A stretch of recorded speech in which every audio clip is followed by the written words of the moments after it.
இந்த மாதிரி லென்ஸ் ஒன்று வாங்கும்போது இது மாதிரி ஒரு கப்பு மாதிரி ஒன்று சேர்த்து கொடுத்துருக்காங்க.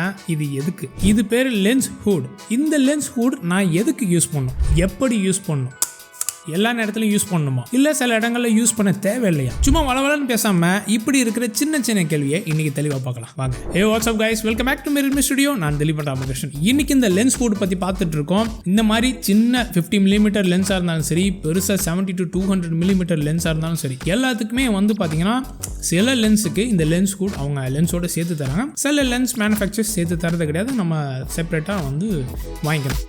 சரிங்க, இந்த லென்ஸ் ஹூட் என்ன தான் பண்ணுது, இதோட பர்பஸ் என்ன அப்படின்னு பார்த்தோம்னா, ஃபர்ஸ்ட் பர்பஸ் நம்ம மோஸ்ட்லி எல்லாருக்குமே தெரிஞ்சது, வெளியிலேருந்து வர அந்த அன்வான்ட் லைட்ஸை குறைக்கிறது, அதாவது லென்ஸ் ஃப்ளேரை குறைக்கிறது. உங்களோட லென்ஸில் பார்த்தீங்கன்னா முன்னாடி லென்ஸ் எலமெண்ட்ஸ் இருக்கும், இந்த கிளாஸ். இந்த கிளாஸில் வெளியிலேருந்து படுற இப்போ இங்கே இருக்கிற லைட்டு, இந்த லைட்டு பார்த்தீங்கன்னா டேரெக்டாக பட்டுச்சுன்னா அந்த லென்ஸில் ஒரு ஃப்ளேர் தெரியும். உள்ளே இருக்கிற கிளாஸ் தானே, ஒரு கிளாஸ்லேயும் அந்த லென்ஸ் அந்த லைட் பூந்து உள்ளே வரும்போது அதில் ஒரு பிரதிபலிப்பை தெரியும். இந்த பிரதிபலிப்பை நம்ம தேவையான இடங்களை நம்ம யூஸ் பண்ணிக்கலாம், தேவையில்லாத இடங்களை மோஸ்ட்லி நம்ம குறைச்சிரும். ஸோ லென்ஸ் ஃப்ளேரை கம்மி பண்ணலாம். அடுத்தது உங்களோட லென்ஸோட ஃப்ரண்ட் எலமெண்ட்டை ப்ரொடெக்ட் பண்ணுது. இப்போ நீங்கள் இந்த இதை போட்டிருக்கீங்க அப்படின்னா, இந்த இடத்துல இதை தாண்டி தான் எதாக இருந்தாலும் உள்ளே போகணும். ஸோ உங்களோட ஃப்ரண்ட் எலமெண்ட்டை அந்த கிளாஸை ப்ரொடெக்ட் பண்ணுது. சப்போஸ் நீங்கள் கீழே போட்டுட்டாங்க கூட இதுதான் போய் ஃபஸ்ட்டு அடி வாங்கும். ஸோ இதுதான் கீழே போய் விழுவோம், இல்லை சைடில் இடித்தாலும் இதுதான் இடிக்கும். ஸோ உங்களோட அந்த ஃப்ரண்ட் எலமெண்ட்டை லென்ஸை பாதுகாக்குது. அப்புறம் முன்னாடியே சொன்னது மாதிரி லென்ஸ் ஃப்ளேரை குறைக்குது. அது மட்டும் இல்லாமல் அன்வான்ட்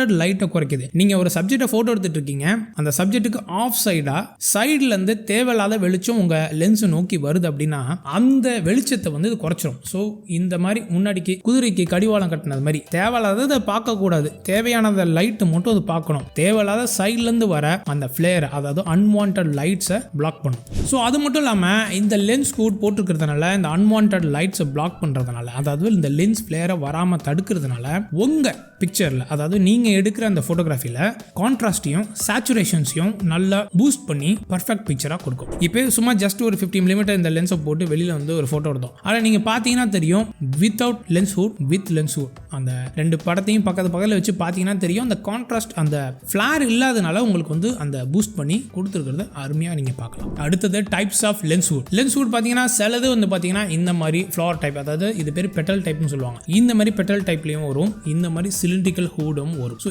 இதுக்கு ரெண்டுக்கும் என்ன வித்தியாசம்? ஏன் சில கேமரா லென்சஸில், ஏன் சில லென்சஸில் இந்த மாதிரி பெட்டல் டைப் கொடுத்துருக்காங்க, ஏன் சில லென்சஸில் இந்த மாதிரி சிலிண்ட்ரிக்கல் டியூப் அந்த டனல் டைப் மாதிரி கொடுத்துருக்காங்க அப்படின்னா, உங்களுக்கு சிம்பிள்.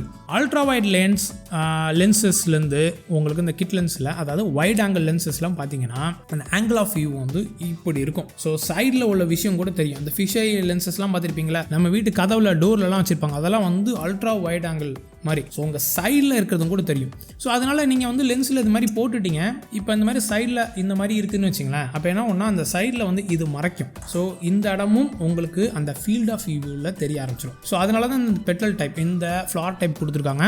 இது என்ன ஒன்றா இந்த இடத்துல சின்னதாக இருக்கும், மேலே எங்கேயும் பார்த்தீங்கன்னா உங்களுக்கு நல்லா எக்ஸ்டெண்டடாக இருக்கும். ஸோ உங்களோட ஃபீல்ட் ஆஃப் வியூவில், அதாவது உங்கள் கேமரா அந்த பிக்சர் ஃப்ரேமில் தெரியக்கூடாது, அதுதான் சைடில் வர லைட்டையும் மறைக்கணும், அதே நேரத்தில் ஃப்ரேமில் தெரியவும் கூடாது அப்படிங்கிறதுக்காக தான் இந்த பெட்டல் டைப். இதே உங்களுக்கு இந்த மாதிரி சிலிண்ட்ரிக்கல் டியூபிங் டைப்பில் கொடுத்துருக்காங்க அப்படின்னா, இது என்ன ஒன்றா நீங்கள் நல்லா வைட் ஆங்கிளில் வச்சு நீங்கள் ஃபோக்கல் லென்த்தில் வச்சு ஷூட் பண்ணுறீங்க அப்படின்னா இந்த சைடு, அந்த சைட்ஸ் என்ன ஒன்றா உங்கள் ஃப்ரேம்குள்ளே தெரிய ஆரம்பிச்சிடும். ஸோ அதனால தான் பார்த்தீங்கன்னா மேக்ஸிமம் 70 to 200mm லென்சஸ்லாம் இந்த மாதிரி சிலிண்ட்ரிக்கல் டைப்லையும் கொடுத்துருப்பாங்க. கிட் லென்சஸில் அதுவும் பிலோ 50mm இருக்கும்போது உங்களுக்கு என்ன ஆகும்னா இந்த மாதிரி பெட்டல் டைப், ஃப்ளார் டைப் கொடுத்துருப்பாங்க. மோஸ்ட்லி கிட் லென்சஸில் இது மாதிரி இருக்கும்.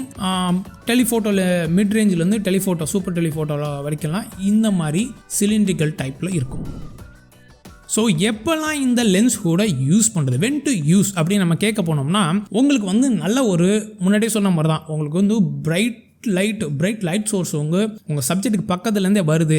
ஸ்ட்ரீட் லேம்ப் இருக்குது, ஏதோ ஒரு ஆர்டிஃபிஷியல் லைட் இருக்குது, இல்லை சூரியனே பக்கத்துலேருந்து ரொம்ப பிரைட்டாக இருக்குது அப்படின்னா நீங்கள் இந்த லென்ஸ் கூட நீங்கள் யூஸ் பண்ணும்போது உங்களுக்கு அந்த சைட்லேருந்து வர அந்த லென்ஸ் ஃப்ளேர் கண்ட்ரோல் ஆகும். ஸோ அன்வான்ட் லைட்ஸை பிளாக் பண்ணலாம். அது மட்டும் இல்லாமல் சப்ஜெக்ட்டுக்கு பேக் சைட் அப்படியே பிரைட் சன்லைட் இருக்குது, பேக் லைட் சப்ஜெக்ட் நீங்கள் எடுக்கிறீங்க, உங்களுக்கு தேவையான அளவுக்கு மேலே அந்த லைட் வருது அப்படின்னாலும் நீங்கள் இந்த லென்ஸ் கூட யூஸ் பண்ணலாம். ஸோ உங்களுக்கு இந்த லைட் வெளியிலேருந்து வர்றதை இது கொஞ்சம் கண்ட்ரோல் பண்ணி கொடுக்கும். அடுத்தது உங்களுக்கு இந்த மாதிரி லென்ஸ் கேப்பே இல்லைங்க, என்கிட்ட இந்த மாதிரி லென்ஸ் கேப் இல்லை, மிஸ் ஆகிட்டு, இப்போக்கி நான் வந்து இந்த லென்ஸ் பாதுகாக்கணும் அப்படின்னா ஸோ இந்த லென்ஸ் கூட எப்போதும் அந்த லென்ஸோடய சேர்த்து வச்சுருங்க. ஏன்னா ஆல்ரெடி கேப் இல்லை. ஸோ எந்த நேரத்தில் வேணாலும் எது வேணாலும் அந்த லென்ஸுக்கு வந்து ஆபத்து வரலாம். ஸோ அதனால நீங்கள் என்ன பண்ணுறீங்கன்னா இந்த லென்ஸ் கூட அதோட சேர்த்து வச்சுக்கிட்டிங்கன்னா கீழே போட்டாலும் சரி, கீழே விழுந்தாலும் சரி, சப்போஸ் ஏதாச்சும் சைட்லேருந்து தூசியோ இல்லை தண்ணியோ உங்களை சைடில் தெளித்தாலும் சரி, டக்குன்னு அதுக்குள்ளே போயிடாது. ஸோ ஒரு அடிஷ்னல் உங்களுக்கு இந்த மாதிரி கேப் இல்லை, மிஸ் ஆயிடுச்சு, இப்போதைக்கு நான் லென்ஸ் பாதுகாக்கணும், இதுமாரி போட்டுக்கலாம். ஸோ அது மாதிரி எப்போல்லாம் நான் வந்து இந்த லென்ஸ் கூட யூஸ் பண்ணக்கூடாது அப்படின்னு பார்க்க போனோம்னா, நீங்கள் வந்து ஒரு ஃபோட்டோகிராஃபி பண்ணுறீங்களா, எனக்கு வந்து க்ரியேட்டிவ் லென்ஸ் ஃப்ளேர் வேணும், இந்த சைட்லேருந்து இந்த லென்ஸ் ஃப்ளேர் வந்து க்ரியேட்டிவாக எனக்கு வந்து ரொம்ப ட்ரமாட்டிக்காக வேணும் அப்படின்னு நீங்கள் நினச்சிங்கன்னா கண்டிப்பாக உங்கள் லென்ஸ்லேருந்து அதை கழட்டிடணும். ஏன்னா அப்போ தான் அந்த லென்ஸ் ஃப்ளேர் வரும். நீங்கள் வந்து லென்ஸ் கூட போட்டு வச்சுக்கிட்டு எனக்கு ஃப்ளேர் வரல அப்படின்னீங்கன்னா வராது தான். ஸோ க்ரியேட்டிவாக நீங்கள் லென்ஸ் ஃப்ளேர் வந்து க்ரியேட் பண்ணுறீங்க அப்படின்னா ஸோ உங்களோட லென்ஸ் கூட கழட்டிடுங்க. அடுத்தது நிறைய பேர் டொமஸ்டிக்காக இல்லை எனக்கு வந்து ஆஃப் கேமரா ஃப்ளாஷ் இல்லை, நான் ஆன் கேமரா ஃப்ளாஷ் தான் யூஸ் பண்ண போகிறேன், அதுலேயும் நான் கேமராவில் இருக்கிற பாப்அப் ஃப்ளாஷ் அதாவது பில்டின் ஃப்ளாஷ் தான் யூஸ் பண்ண போகிறேன் அப்படின்னா நீங்கள் ஒரு லென்ஸ் போட்டிருக்கீங்க, பில்டின் ஃப்ளாஷ் வந்து பார்த்தீங்கன்னா உங்கள் கேமராக்கு மேலே இப்படி தான் இருக்கும். ஸோ என்ன ஆகும்னா நீங்கள் லென்ஸ் கூட போட்டு நீங்கள் எக்ஸ்டெண்ட் பண்ணி வச்சிருக்கீங்க அப்படின்னா அதுலேருந்து வர அந்த பில்டின் ஃப்ளாஷ்லேருந்து வர அந்த வெளிச்சம் இந்த லென்ஸ் ஹூடில் பட்டு இதோட நிழலை வந்து உங்கள் பிக்சரில் கீழே காட்ட ஆரம்பிச்சிடும். ஏன்னா வந்து ஃப்ளாஷ் வந்து கேமராவோட ஜஸ்ட் ஒரு 2 இன்ச் ஹைட்டில் தான் இருக்குது. ஸோ இந்த ஹூட் என்ன பண்ணுவோம்னா ஒரு நிழலில் வந்து அந்த கேஸ்டிங் பண்ண ஆரம்பிச்சிடும், அதாவது ஷேடோ வந்து கீழே வந்து உங்கள் பிக்சரில் வர ஆரம்பிச்சிடும். ஸோ அந்த மாதிரி பில்டின் ஃப்ளாஷை யூஸ் பண்ண போகிறேன் அப்படிங்கிற மாதிரி நீ இருந்தீங்கன்னா ஸோ இந்த லென்ஸ் கூட கழட்டிடுங்க. அது மட்டும் இல்லை, இந்த டீத் இருக்குது பார்த்தீங்களா, உங்கள் லென்ஸில் வந்து நீங்கள் போடுறீங்க, இந்த ஹூடை வந்து லென்ஸில் போட்டு அந்த மாட்டுறீங்க. சப்போஸ் இந்த டீத் உடஞ்சிருச்சு, எனக்கு வந்து ரொம்ப லூஸாக இருக்குது, கடன்னு ஆடுது, போய் லாக் ஆக மாட்டேது, அது மட்டும் இல்லை ரொம்ப விண்டி கண்டிஷனில் இருக்க, டெசர்ட்டில் இருக்கிறேன், எங்கேயோ ஒரு இடத்துல பயங்கரமாக காற்று அடிச்சிட்டு இருக்கு, மலையில் இருக்கிறேன், அப்போ வந்து என்ன ஆகும்னா இது வந்து ஒரு எக்ஸ்ட்ரா ஒரு ஷேப்பை வந்து உங்களுக்கு கிரியேட் பண்ணும். அப்போ என்ன ஆகும்னா இது வழியாக காற்று பூந்துக்கிட்டு இந்த லென்ஸை வந்து ஆட்ட ஆரம்பிச்சிடும். நீங்கள் ட்ரைபாடில் வச்சிருந்தாலும் சரி, ஸோ எக்ஸ்ட்ரா ஒரு பாடியை வந்து எக்ஸ்டெண்ட் பண்ணி இருக்கிறதுனால என்ன ஆகும்னா இதுக்குள்ளே காற்று பூந்து இந்த லென்ஸை லைட்டாக அப்படி இப்படி வாபுல ஆரம்பிச்சிடும். ஸோ அந்த மாதிரி நேரங்களில் நீங்கள் அந்த லென்ஸ் கூட நீங்கள் கழட்டிடுங்க. ஏன்னா அடிஷ்னலாக அந்த பாடி எக்ஸ்டெண்டாக இருக்கும்போது காற்று உள்ளே வாங்கி அதை ஆட ஆரம்பிச்சிடும். ஸோ அந்த மாதிரி ஆடுற மாதிரி நேரத்தில் உங்களுக்கு காற்று ரொம்ப பயங்கரமாக அடிக்குது அப்படின்னா நீங்கள் லென்ஸ் கூட கழட்டிடுங்க. அடுத்தது முன்னாடியே சொன்ன மாதிரி தான், நீங்கள் வந்து அல்ட்ரா வைட் ஆங்கிள் யூஸ் பண்ணுறீங்க,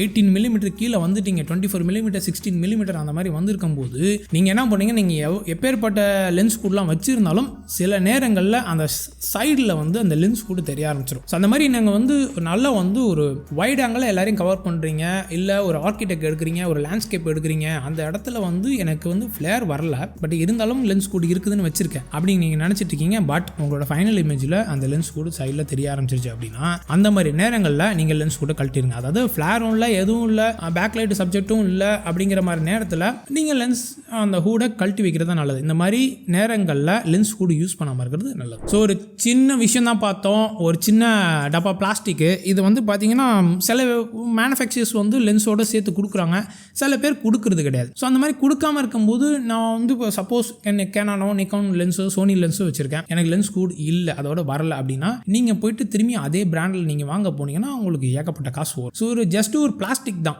நல்ல தரமான பிளாஸ்டிக், ரொம்ப விலை அதிகமாக இல்லாத நீங்கள் அமேசானில் ஃப்ளிப்கார்ட்டில் நீங்களே வாங்கிக்கலாம். ஸோ எந்த லெவலுக்கு நீங்கள் வந்து உங்கள் லென்ஸோட நீங்கள் அதை வந்து கரெக்டாக மேட்ச் பண்ணி வாங்குறீங்களோ அந்த அளவுக்கு எதை வேணாலும் போட்டுக்கலாம். உங்கள் லென்ஸை நீங்கள் இதை மாற்றுங்கிற பேரில் டேமேஜ் பண்ணிடக்கூடாது, அது ஒரு முக்கியமான விஷயம். நீங்கள் வந்து எந்த லென்ஸ் எந்த மாடலில் யூஸ் பண்ணுறீங்க அந்த மாடல் கரெக்டானு பார்த்துங்க.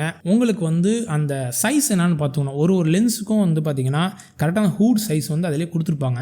இந்த லென்ஸ் வந்து எந்த லெவலுக்கு வந்து சைஸ் இருக்குது அப்படிங்கிறத எல்லாம் பார்த்துங்க. எப்படி நம்ம ஃபில்டர் த்ரெட் பார்த்து ஃபில்டர் சைஸ் பார்த்து வாங்குறோம்ல, அது மாதிரி ஒரு லென்ஸுக்கும் அந்த ஹூடோட சைஸ் இருக்கும். அது கரெக்டாக மார்க்கிங்லாம் கரெக்டாக வச்சு, இந்த மார்க்கிங்லாம் ஏகப்பட்ட மார்க்கிங் கொடுத்துருக்காங்க பாருங்களேன், அதெல்லாம் கரெக்டாக வச்சு பார்க்கணும். ஸோ முடிஞ்ச லெவலுக்கு அந்த கம்பெனி பிராண்டே வாங்கிக்கிங்க. சப்போஸ் அது ரொம்ப காஸ்ட்லியாக இருக்குது அப்படிங்கிற மாதிரி இருந்தால் வேறு பிராண்ட் நீங்கள் வாங்கிக்கலாம். அதுவும் ஒரு லெவலுக்கு தரமான பிராண்டாக வாங்கி வச்சுக்கிறது நல்லது. ஒரு சின்ன விஷயம் தான், இந்த லென்ஸ் கூட எப்படி என்ன ஒரு சப்பையான மேட்டர் தான் வச்சுக்கலாம். இருந்தாலும் நிறைய பேருக்கு இது கேட்டாங்க என்கிட்ட. ஸோ அதனால் எனக்கும் இந்த சில சப்ஜெக்ட்லாம் எடுத்து பேசும்போது நிறைய விஷயங்கள் நானும் புதுசாகவும் கற்றுக்கிறேன். ஸோ இந்த வீடியோ உங்களுக்கு பிடிச்சிருந்துச்சுன்னா லைக் பட்டனை தட்டி விடுங்க. சப்போர்ட் பண்ண நினச்சிங்கன்னா சப்ஸ்கிரைப் பண்ணுங்கள். இந்த மாதிரி சின்ன இன்ஃபர்மேட்டிவ் வீடியோவில் உங்களை சந்திக்கிறேன். இது Mirrormay studio. We create a bond with you. Bye bye.